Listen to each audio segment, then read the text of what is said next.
Olá pessoal, tudo bem com vocês? Bem-vindos a mais uma aula de História. Eu sou a professora Zilmar e a sua aula favorita começa agora. Bom, galera, é o seguinte, nós já estamos falando sobre iluminismo, certo? E nós também falamos que o iluminismo ele vai influenciar diversas revoluções, certo? Pois bem, hoje nós vamos falar com o melhor amigo do iluminismo. Hoje nós vamos falar sobre o liberalismo, galera. Bom, é o seguinte, nós já aprendemos que o iluminismo ele vem com a proposta de combater o absolutismo dos reis, certo? Através do questionamento e através do uso da razão, através da educação e através também do conhecimento. Então, galera, o iluminismo ele vai vir tentar quebrar esse absolutismo do rei, fazendo com que as pessoas sejam racionais e não tanto mais religiosas. Que as explicações, elas não se deem mais pela fé, e sim pelo uso da ciência, pelo uso da razão. Então, o iluminismo é algo assim, é uma corrente filosófica mais ampla, certo? E aí nós vamos ter o liberalismo. Esse liberalismo realmente tem muito a ver com liberal, com liberdade. Então nós aprendemos que o antigo regime, o rei, ele era absoluto. E esse rei, ele representava o quê? Ele representava o Estado. Tanto é que vai ter um rei francês que vai dizer que o Estado é ele, ou seja, ele é a lei. Então esse liberalismo, ele vai questionar o quê? Ele vai questionar a autoridade e a falta de liberdade para as pessoas. Então o liberalismo, ele vai cobrar o quê? Uma liberdade política e uma liberdade também econômica, já que o Estado, ele vai intervir diretamente na economia. Lembra que eu falei lá no iluminismo que esse rei, como ele representa o Estado, ele vai intervir, ou seja, ele vai mandar, ele vai meter a colher, ele vai se intrometer na economia do reino, certo? No caso de um país. E o que o liberalismo quer? O liberalismo fala que as pessoas, elas têm direitos de ser livres, pessoal. Elas são seres dotadas de direitos. Então, tem direito à liberdade, tem direito de ir e vir, tem direito de escolher a sua religião, tem direito de escolher o seu trabalho, tem direito de decidir o que ela quer para a sua vida. Então não vai ser o Estado e muito menos a igreja quem vai ser responsável por dizer o que cada um deve fazer. Certo, galera? E aí, pegou? Espero que sim, vamos começar. Hoje nós vamos falar sobre o liberalismo, vamos falar das origens e os fundamentos do liberalismo, os principais pensadores do liberalismo, o liberalismo e as revoluções burguesas, certo? E o liberalismo e suas contradições. Pessoal, é o seguinte, esse liberalismo que eu falei para vocês vai derivar de liberdade. Então, liberalismo, liberdade. O que vai ser essa liberdade? Nós vamos ter aqui duas liberdades. Nós vamos ter a liberdade civil, que é... O que é essa liberdade? É o direito à vida, é o direito à propriedade. Então, é o direito de cada indivíduo. Quer dizer que quando todos nós nascemos, nós já nascemos com esses direitos, com essa liberdade civil, ou seja, o direito de viver e também a liberdade de ter uma propriedade privada. Ele também vai falar sobre o liberalismo político. O que é esse liberalismo político? É o direito, é a liberdade de me expressar e fazer qualquer tipo de crítica ao governo, coisa que no absolutismo isso era negado, isso era inexistente, certo? E também o liberalismo, ele vai pregar que todos nós temos direitos sociais. Que direitos são esses? De eu ter bens materiais, de eu ter uma moradia, de eu ter um transporte. Então, pessoal, O liberalismo, ele vai colocar o indivíduo no centro. Então, o indivíduo é o personagem mais principal, é o personagem principal de uma sociedade.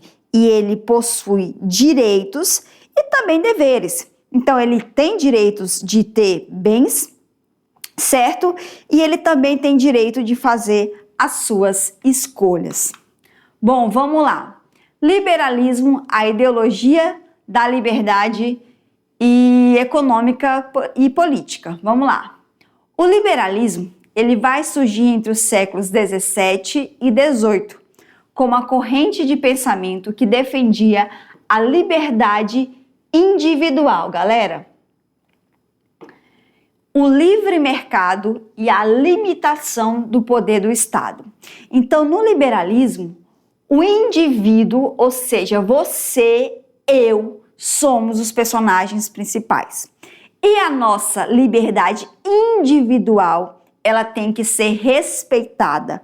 Ou seja, todos nós, de forma individual, nós temos o direito de escolher o nosso trabalho, nós temos o direito de escolher a nossa religião, nós temos o direito de termos bens, certo? Então, isso é o liberalismo. É isso que esse liberalismo, ele prega.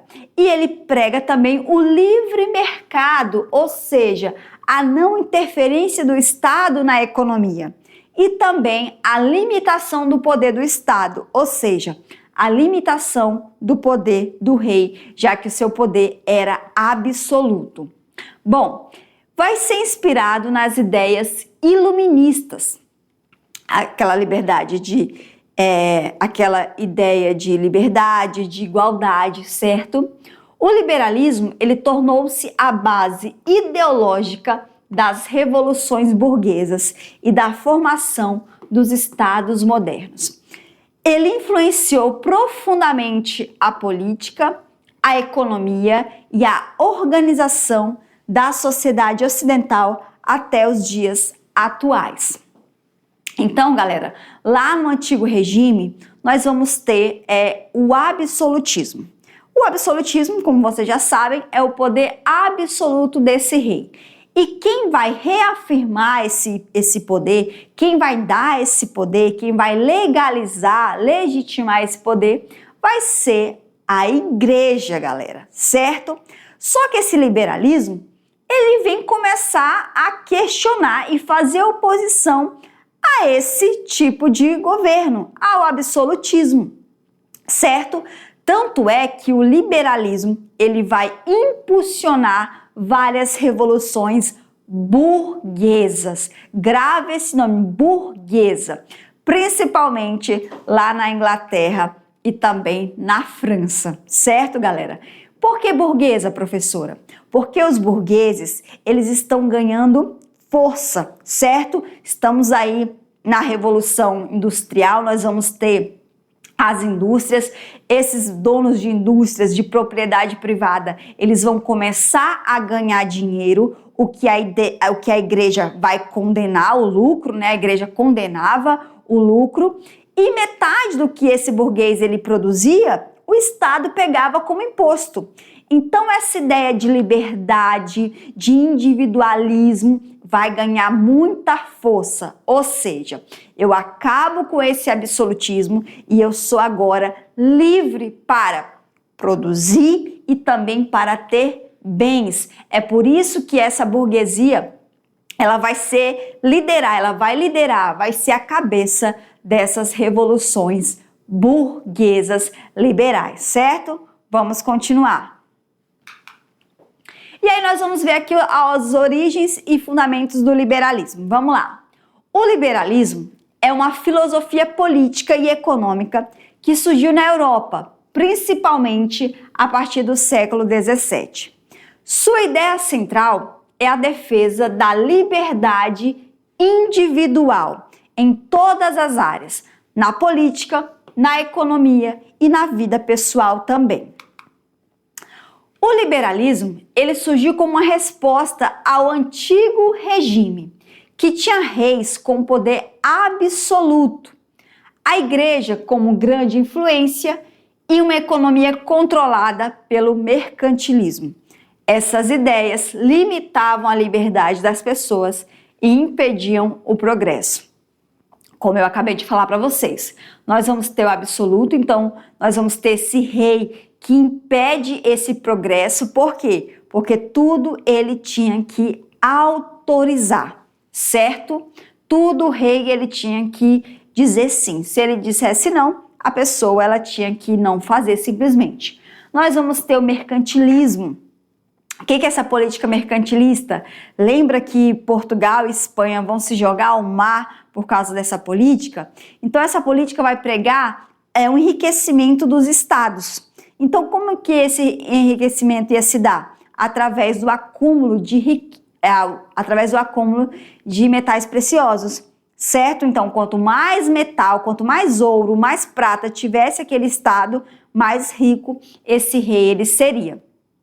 E também a igreja, pessoal, que a igreja ela vai se tornar uma instituição muito poderosa, certo? E ela vai comandar a vida das pessoas.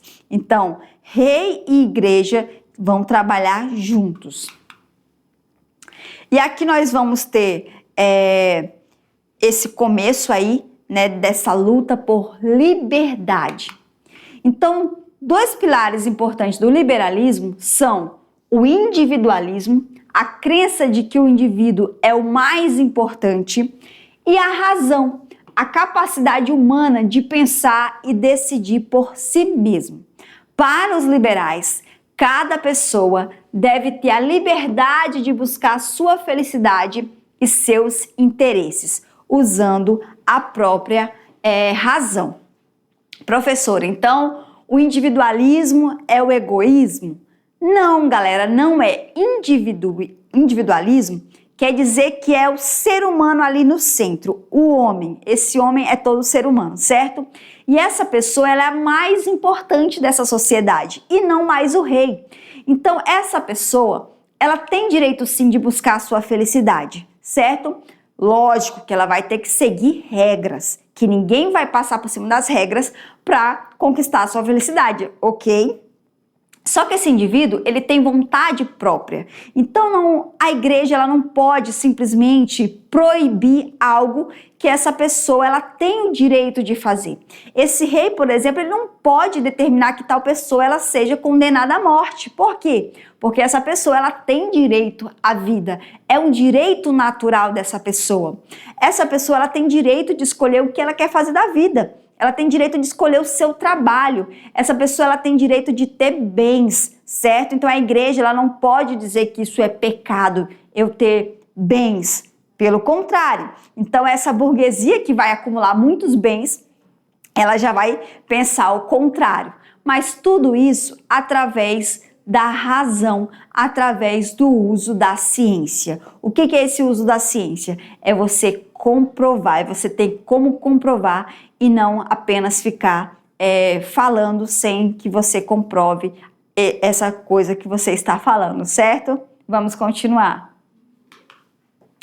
No campo econômico, o liberalismo defende a liberdade de mercado e a propriedade privada. A ideia é que o governo deve intervir o mínimo possível na economia, deixando que a mão invisível no mercado regule os preços e a produção, gerando mais riquezas para todos. Então isso aí a gente vai falar agora com os principais pensadores do liberalismo, certo? Então o pilar do liberalismo é a liberdade de mercado e a propriedade privada. E professora, quais são os principais pensadores desse liberalismo? Vamos lá. Nós temos aqui, galera, primeiramente, nós vamos ter o John Locke. Nossa, professora, é aquele carinha lá do iluminismo? Sim, galera. Não falei que o iluminismo é o melhor amigo do liberalismo? Então, o John Locke é considerado um dos pais do liberalismo. Ele defendia que todos nós nascemos com direitos naturais e inalienáveis, ou seja, não podem ser tirados de nós. Nós temos direito a vida, a liberdade e a propriedade. O governo, ele existe para proteger esses direitos. E se não fizer, o povo pode se rebelar. Então, o John Locke é um inglês, certo? E essas ideias liberais vão ter origem dele, tanto é que ele é o pai do liberalismo, certo? E o John Locke, galera, vai dizer o quê? Que todo indivíduo, ele nasce com 3 direitos naturais. O que é algo natural? É algo natural, é algo que nasce com você. Não é um rei que vai te dar, não é o seu pai que vai lhe dar. É um direito natural, já nasceu assim que você nasceu, certo? E quais direitos vão ser esses? A vida, quer dizer que esse rei, ele não pode condenar, ele não pode dizer quem ele vai mandar matar ou quem ele vai deixar viver, certo? Lembrando que para a gente não cometer anacronismo, esses caras, esses pensadores estão lá no século XVIII, nós estamos no século XXI. Eles vão escrever essas teorias para os reis, para o Estado. Só que essas teorias, elas podem ser usadas hoje, galera. Tanto é que vários países, eles seguem essa cartilha, seguem esses pensadores. Então, como o John Locke estava falando para uma sociedade específica, nós podemos também usar para a nossa sociedade atual. Então, hoje, por exemplo, no Brasil não tem pena de morte, quer dizer o quê? Que ninguém pode tirar a sua vida, porque é um direito natural, é seu, certo? Também fala que nós temos direito à liberdade, ou seja, quer dizer que nós somos livres para nos expressar, que nós somos livres para ir e vir, quer dizer que ninguém pode nos tornar escravizados, certo? Mas isso vai ser respeitado? Não, tanto é que nós vamos ter a escravidão. Mas não podem nos escravizar, porque nós já nascemos pessoas livres, pessoal. Ok? E também a propriedade privada. O que é uma propriedade privada? A gente pode falar aí que é os meios de produção, certo? O que é o meio de produção? É tudo aquilo que está gerando capital. É uma fábrica, é um hospital, é um banco, é um supermercado. Então, nós podemos sim, nós temos direito a ter uma propriedade privada. E a gente também vai falar de casa, um lugar para morar, certo? Aquilo que a gente comprou, aquilo que é nosso, ok? E ele vai falar que nós temos esse direito. Só que ele vai falar o seguinte, que todos nós temos esse direito. Não quer dizer que todos vão conseguir essa propriedade privada. E quando essa pessoa que não consegue, que está vivendo em sociedade, ela não consegue essa propriedade privada, o que acontece? Aumento de roubos, aumento da criminalidade. Ou seja, porque nem todo mundo vai conseguir ter essa propriedade privada. E ele vai além, ele fala o seguinte, quem é que tem que cuidar desses 3 direitos? É o Estado. E se esse Estado não cuidar, o que o povo pode fazer? O povo pode se rebelar e tirar esse governante do poder, galera. Entendido? Vamos continuar. Nós vamos ter aqui o Adam Smith, que é o cara do liberalismo econômico. Gente, o Adam Smith era um burguês muito rico, tá? Ele era dono de fábrica. Então, olha só que coincidência, né? Ele vai ser o teórico do liberalismo econômico. Então, em seu livro A Riqueza das Nações, ele defendeu a livre concorrência e a não intervenção do Estado na economia. Para ele, a busca individual pelo lucro, guiada pela mão invisível, levaria ao bem-estar de toda a sociedade. Então, Adam Smith é o filósofo do liberalismo econômico. O que ele fala? Primeiramente, ele é contra a intervenção do Estado na economia. Quem que é o Estado? É o rei. Lembrando que ele está escrevendo no século XVIII, certo, galera? Então, quem que é o Estado? É o rei. Mas, professora, e hoje? É o próprio Estado, são nossos governantes, é o nosso presidente, são os deputados, é as leis, a autoridade, certo? Bom, vamos continuar. E aí o Adam Smith fala o seguinte, que a economia, é um mecanismo vivo que vai ser desenvolvida através de uma mão invisível. O que é essa mão invisível? É a sociedade, é a lei da oferta e da procura. O Estado, ele não precisa dizer o que eu vou produzir, quanto eu vou produzir e por quanto eu vou vender esse meu produto. A própria sociedade, a própria economia, pois é um organismo vivo, ele vai me dizer se eu devo ou não continuar produzindo. Através do quê? Através da lei da oferta e da procura. Por exemplo, temos aqui essa caneta. Eu sou uma produtora de caneta. Eu estou produzindo essa caneta, galera. E tem pouca caneta e muita procura. Esse produto, ele vai se tornar caro ou barato? Vai se tornar caro. Por quê? Há muita gente procurando caneta e eu produzo pouca caneta. Então, eu posso vender pelo valor que eu quiser, certo? Agora, eu produzo caneta, galera, certo? E eu tenho um estoque gigantesco de caneta. Só que eu tenho pouca procura por essas canetas. Quer dizer o quê? Que o valor dessa caneta vai ser caro ou barato? É isso mesmo, vai ser muito barato, ou seja, não vai compensar. Por quê? Porque eu tenho muito produto e tenho pouca procura, ou seja, vai chegar uma hora que eu vou chegar à conclusão de que fabricar caneta não está me dando lucro, então eu vou parar. Então não precisa o rei dizer o que eu devo ou não produzir, certo? A própria economia, ela vai encontrar um caminho para se encontrar, certo? Para buscar, para encontrar o equilíbrio, ok? Vamos continuar. Bom, e aí nós vamos ter aqui esses nobres iluminados, certo? E aí outro filósofo vai ser o Montesquieu. O Montesquieu, ele foi essencial para o liberalismo político ao propor a separação dos poderes. Lembra que eu falei que o rei é absoluto porque ele tem um poder ilimitado? Então, o Montesquieu fala, então para acabar com esse absolutismo, a gente vai dividir esses poderes. Em quê? Executivo, que vai executar as leis. A gente pode falar aqui do presidente da república, certo? A gente pode falar aqui do prefeito. O legislativo, que é o poder que faz as leis de um país, ou seja, deputados federais, certo, galera? Representam o poder legislativo.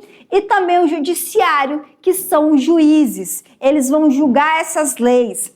Então, quando nós dividimos esses três poderes, esse rei, ele perde o poder absoluto. Ele perde o seu poder ilimitado. Por quê? Porque agora nós vamos ter a divisão desse poder. Lembrando que cada poder vão ser independentes um do outro. Porém, nenhum poder ele é melhor ou maior do que o outro. Os três, eles vão ter que trabalhar em harmonia em uma sociedade. Certo, pessoal? Então, por isso que quando os três poderes, eles não trabalham de forma correta, esse país ele vai sofrer. Por quê? Porque vai haver uma disputa. Então, para uma sociedade, ela digamos, preservar o direito desse cidadão, os três poderes precisam ser harmônicos e trabalharem juntos. Então, nenhum poder manda mais que o outro, nenhum poder é melhor do que o outro, ok? Quem disse isso foi Montesquieu. Lembrando que esse filósofo, ele está lá no século XVIII e nós estamos no século XXI. Brasil, galera, é uma democracia. Então, nós temos democracia por quê? Porque aqui nós também temos essa divisão. Nós temos o poder executivo, legislativo e também o judiciário, ok? Vamos lá. E aí nós vamos ter um outro filósofo que vai ser o Voltaire. Lembra do Voltaire lá do iluminismo? Pois é. O Voltaire, ele vai defender o quê? A liberdade de expressão e a tolerância religiosa. Lembra que eu falei para vocês que como o indivíduo ele tem uma liberdade civil, ele tem liberdade de fazer suas escolhas e de ter a sua própria religião. Então, ele vai pregar, ele vai criticar muito a Igreja Católica, certo? E ele vai defender a liberdade de expressão. Então, para ele, não existe, galera, assunto proibido. Todo assunto, ele tem que ser debatido, certo? Mas aqui temos uma coisa importante. Liberdade de expressão é você falar aquilo que você sente, que você pensa e caso você não concorde, você também pode falar sem que você não tenha nenhuma punição quanto a isso, ok? Tá certo. Porém, o Voltaire fala que a gente também tem que saber usar essa liberdade de expressão. Eu não posso chegar e falar qualquer coisa sem eu provar isso que eu estou falando, certo? Porque senão nós vamos ter a lei que vai te punir. E hoje, galera, é muito corriqueiro, é muito comum nós usarmos as nossas redes sociais, certo? Para falar de algum tipo de assunto. Até porque a gente tem liberdade para isso. Nós somos pessoas livres, ok? Só que o Voltaire fala o seguinte, que você é livre para se expressar, beleza, mas tem um jeito de você se expressar. Você não pode, por exemplo, ir na internet, falar um monte de coisa, acusar uma pessoa, acusar um governo, sem você provar aquilo que está falando. Por quê? Porque isso pode ser voltado contra você. Como? Através de processo, ou seja, você falou de mim, você não tem como provar, então eu vou te processar. E aí, galera, você tá muito enrolado, então presta bem atenção antes de você usar esse direito, certo? Então vamos continuar. E aí nós vamos ter também o Jean-Jacques Rousseau, que vai ser o filósofo que vai falar o seguinte: o homem nasce bom, a sociedade é que o corrompe. O que isso quer dizer? Vamos lá. Quando Rousseau, ele fala que o homem é bom, mas a sociedade o corrompe, vamos lá. Ele fala que o que vai determinar se você vai ser bom ou vai ser mal é o meio em que você cresce, o meio em que você vive, certo? Só que nós não temos garantias de que você vai ser uma pessoa boa, que vai cooperar com a sociedade. Então, Rousseau vem o quê? Vem trazendo o contrato social. Lembra do contrato social?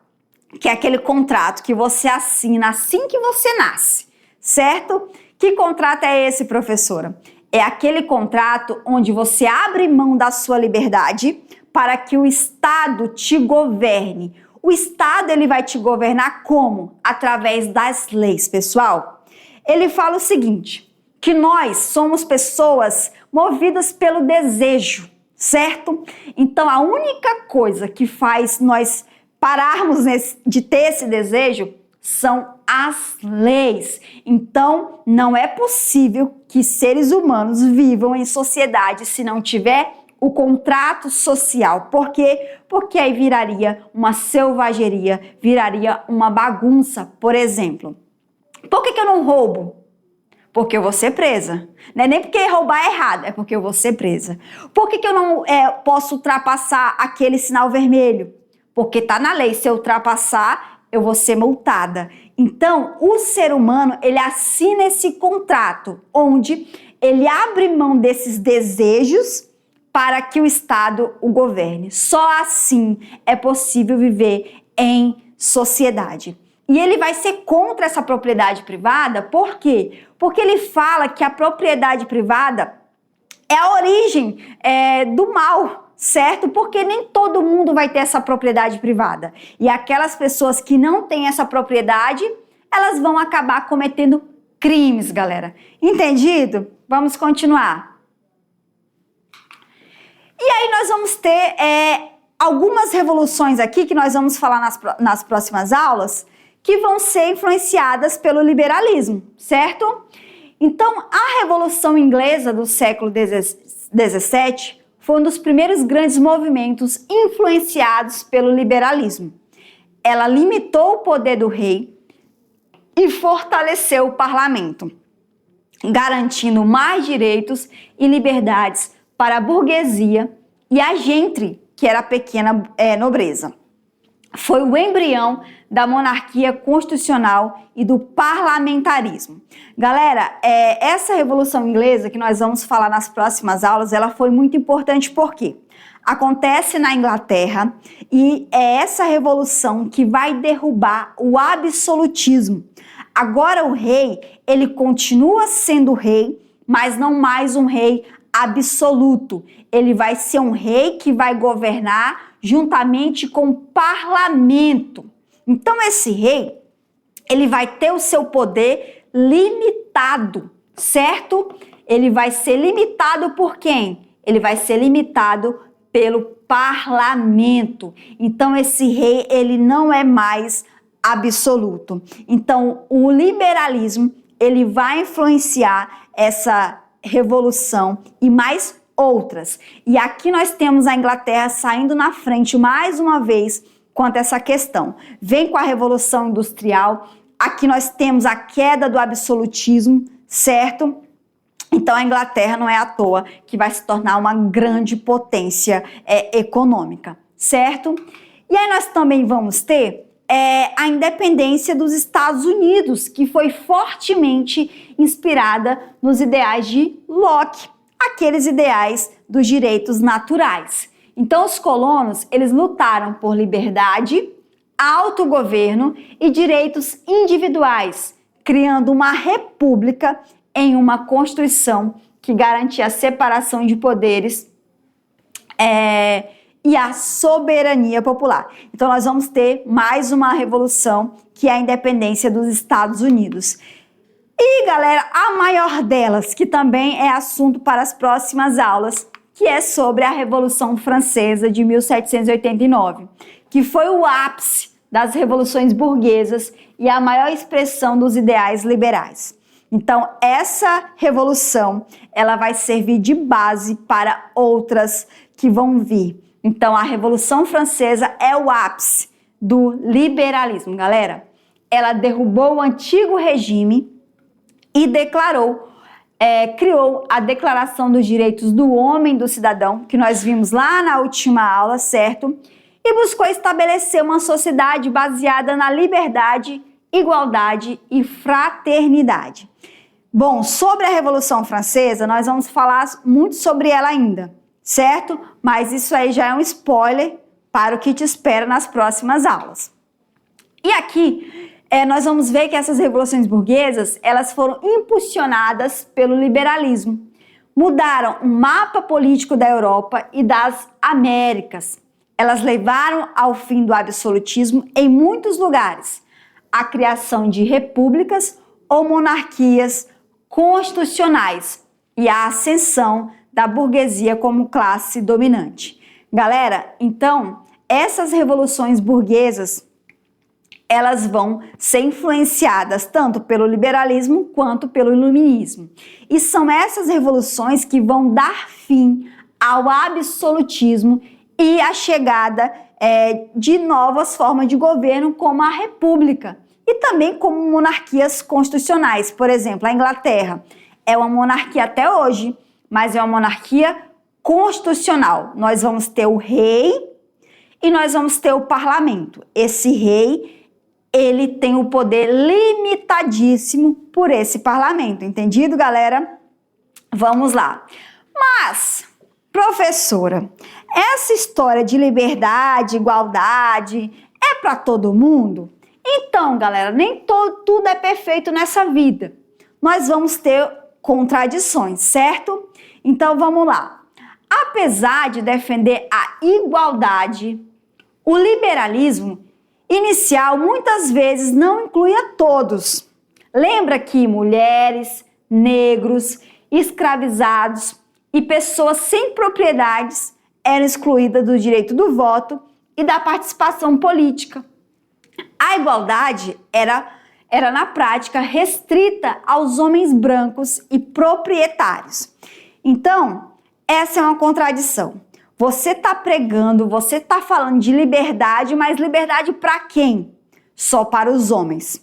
Então, mulheres vão ficar de fora dessa liberdade, os negros, os indígenas, certo? E até pessoas de outros países, certo? Por serem países, segundo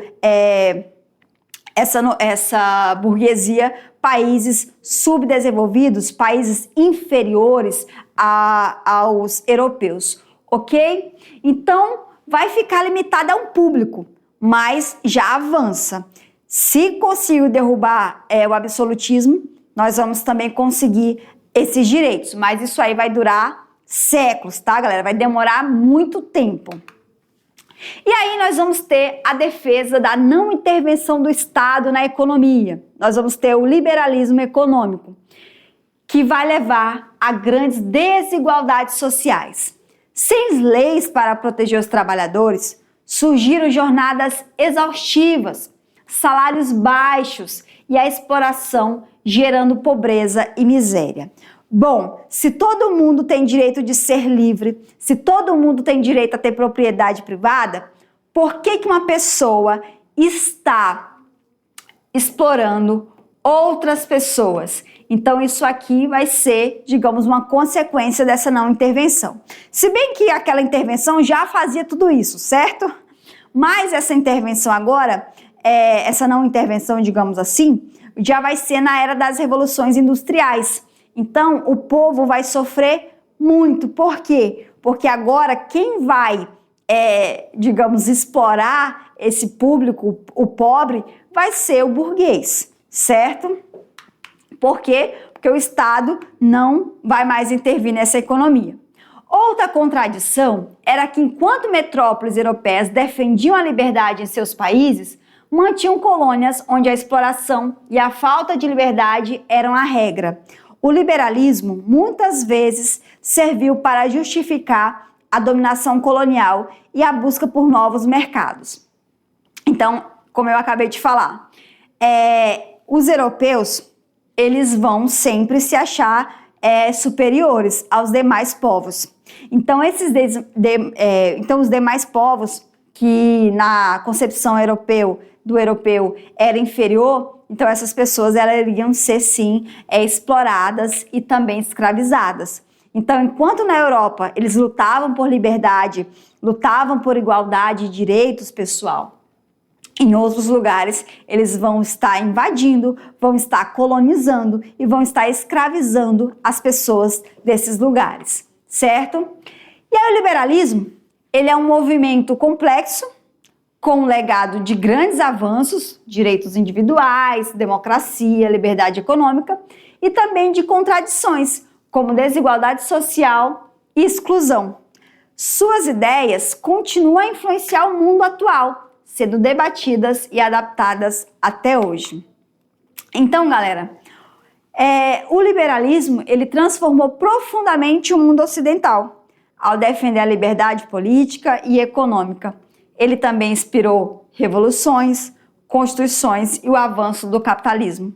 No entanto, suas contradições, como a exclusão de grande parte da população dos direitos prometidos, desafiaram sua coerência e geraram críticas ao longo da história.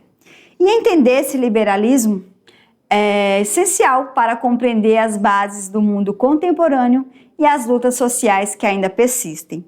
E aí, se você quiser saber muito mais, você vai acessar aí esse textinho, que é um texto complementar, certo? Então, olha aqui. Apesar de termos uma contradição, aos poucos, esse povo que está excluído, ele vai se conscientizar, vai tomar as armas e vai em busca dos seus direitos, certo? E esse liberalismo, quanto iluminismo, vai influenciar várias revoluções. São revoluções burguesas, mas o povo também, aos poucos, ele vai ganhando esse direito. Vai demorar, mas vai chegar, certo, galera? Então é isso. A aula de hoje está ficando por aqui. Espero muito que você tenha entendido, que você tenha gostado, certo? Até a próxima aula. Um grande beijo e tchau!